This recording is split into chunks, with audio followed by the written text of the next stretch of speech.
special episode of Backstories with Bree, where we are here putting the us in CertUS every day. Without further ado, I'd like to introduce Diane Bradley, Manager in Sales Workplace Safety. Diane, thanks so much for joining us this month. I'm so happy to have you here. How are you feeling? Oh, I'm feeling great, Bree. Thank you so much for having me as well. I'm looking forward to our conversation.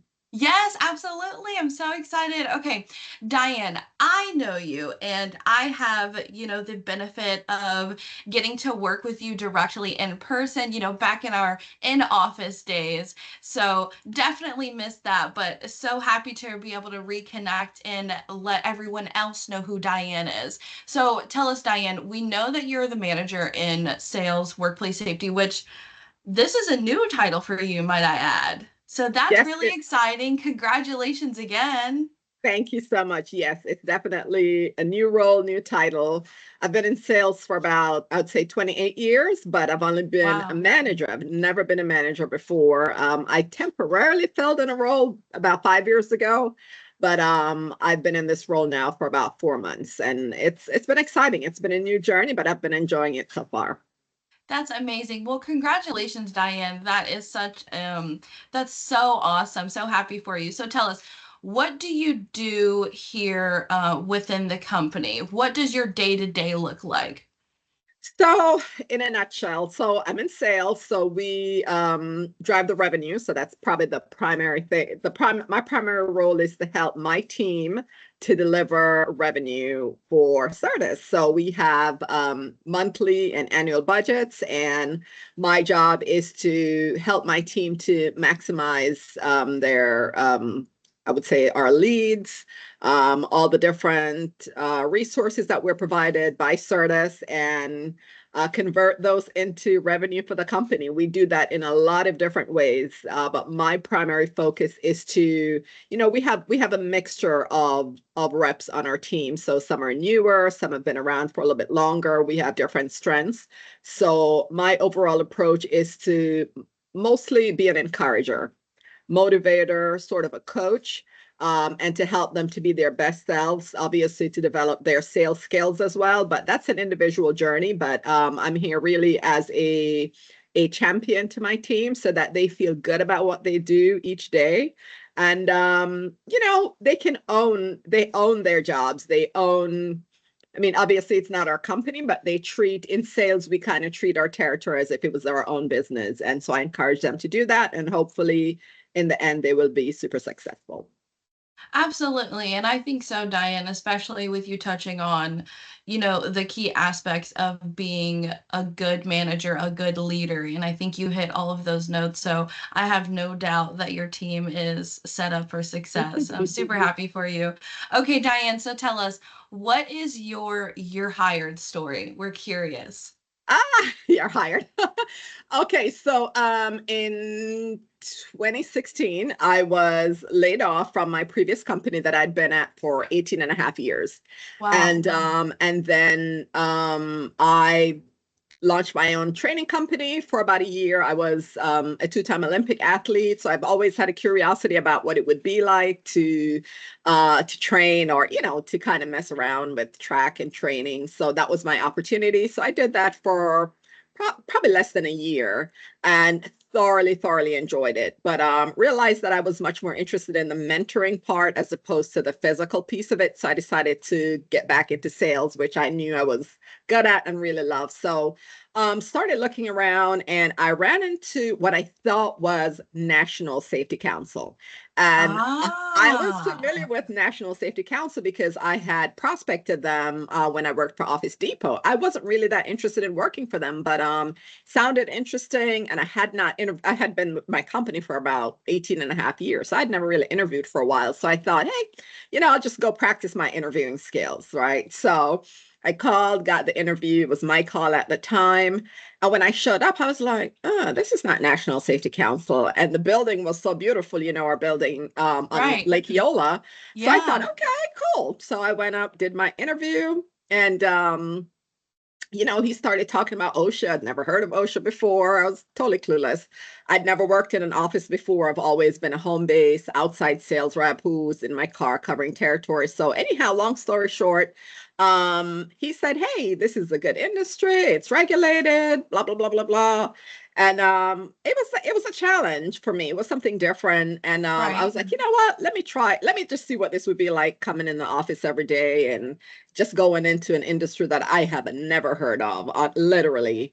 And I said, okay, sounds great. He liked me, and I said, I'll give it a shot. But I have to say, I almost quit after 3 months. Well, less than 3 months. Really? Yeah, because back in our ASC days, things were not as organized as they are right now. Sure. Sure. And there was really no training, no onboarding, no structure. And, of course, having been around in sales for so many years prior to that, that didn't feel good to me, and I just felt like I was just spinning my wheels, and I was like, oh, I'm out of here. But my husband did encourage me to just kind of stick it out. And I'm so glad I did. Oh my gosh, I was just gonna say, us too. I'm so glad that you decided to stay. But wow, Yes. that's such an interesting, transfer from you being in a workplace where you were there for, over a decade. Yep. And then, you kind of did your thing, what you've always wanted to do for a little bit because you had that time. And then now you're here with Yes. what we know now is CertUS, There it is. but you thought it was National Safety Council. It's really American Safety Council. That's Yes. so funny. I Yes. never knew that. I love it. Yep. Yep. Yep. I Yep. It love was it. new. Okay, so tell us, Diane, what's the most important lesson that you feel you have learned in life so far? Important lesson. Treat people the way you want to be treated. Also, everybody has a story. Yes. There's so many. There's nothing new under the sun. I always tell my kids, life is just this big experience that we get one go round. So just approach each day as if it were your last. That's a Treat good people one with too. love, respect, Hmm. compassion, empathy. The things that you would like, and don't prejudge people so much. Just be more open to just love. I love people, and I love new experiences, and just we're special, but we're not that special. All of us are Right. special. Let's just say, Right. yeah, absolutely. No, those are good ones, Diane, and I love those. And I feel like, you know, it's such a common one, right? Like the first one that you said, like treat people the way you want to be treated. We hear it all the time, but are we actually comprehending it? You know what I mean? It's one of those things. It's like I live by that, right? I try to make sure that I communicate with people, in work and outside of work, exactly how I would want to be communicated to. And Yeah, I think that's really, really important. Also, you never know what somebody's going through. Just be kind. It's free. exactly, It's free to be kind. exactly, So exactly, I love it, Diane. Thank you so exactly. much. I love hearing, what your immediate thoughts are and, these kinds of things because it's definitely an eye opener, right? It's like, oh my gosh, yes, I haven't heard that in a minute. Like, I definitely want to make sure that I implement that. So thanks so much. Okay, Yeah. so Diane, tell us, what else should we know about you? What makes Diane Diane? Oh, wow. Okay, so I'm very long-winded, so if I'll contain myself, but so I won't go too long with this. But what should people know about me? I think, like on my Facebook page, for example, my little caption says, "I'm a woman of God, um, blessed and highly favored, born to lead and serve." So Love it. that's first and foremost about me. I was born and raised in Jamaica. I've had a lot of struggles as a kid, so I always talk about my 10-year-old self. Hmm. I have a YouTube page where I focus on encouraging women. I'm about to launch a podcast called Mother Daughter Synergy. And it's really just the fact that as women, we're daughters. All of us are daughters. Some of us are Hmm. mothers. So obviously, some of us are mothers and daughters. And what I've learned through my own trauma, through my own struggles, and recovery of it, not fully recovered, but recovering process. I've Right. learned that if we take the time to know who our parents are, especially their childhood and their upbringing, a lot of us would be able to live better lives because we'd be more Mm. compassionate, we'd forgive them a lot more easily, and we could heal a lot of the regrets, the things that we did, the choices we made, and a lot of the blames that we put on our parents, who are basically children themselves, who just happen to grow up and have us as kids. And in so doing, we get to nurture the next generation. So my tagline is forgiving our parents, healing ourselves, nurturing the next generation. So that's the most important thing in my life right now. That's my purpose. That's my passion. And that's really my focus outside of work. Obviously, I have a husband and adult kids, if you would. But my delight every single day is helping women to grow and be better and to live in their calling and their gifting. And in order to do that, we have to be healed first. And I've yet to talk to a woman who doesn't have some trauma. Whether and most of it is, of course, is associated with their families of origin.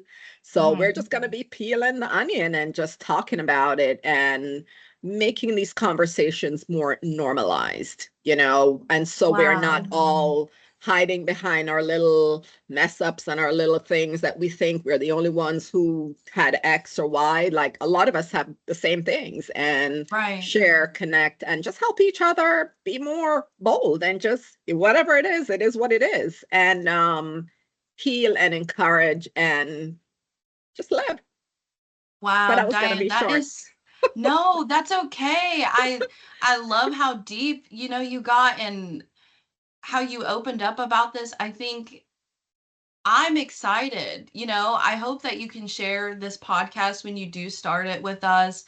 I'm so interested to hear about it.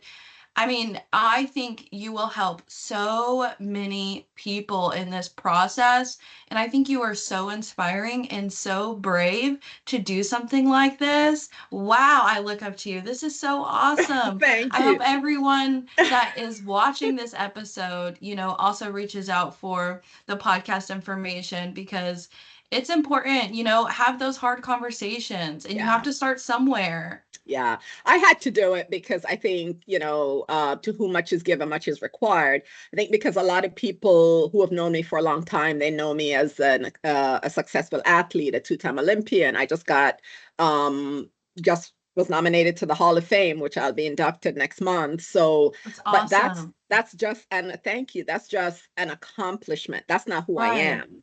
So I Right. think when people look at those things, those accomplishments, they think, oh man, she just has this great life, or she doesn't have any problems. Oh yeah, I've had a ton of problems. So I want to share the full story, so that it's not that people who are rich, or if you're beautiful, or if you're successful, or if you're that, none of that stuff really matters. We're all just people trying to live in this world. And when you strip off all the exterior stuff that people tend to gravitate towards, we're just left with a heart and the same blood, and regardless of our race or color or whatever else, you know what I mean? We're just Yeah. people. And so my heart is for women. That's my calling. I didn't really choose that, but I love it. And I've been passionate about it for a long time, but not really realizing that I was really trying to heal myself, my 10-year-old self, Right. as I call me, that I've now finally gotten to that part that I've done the work.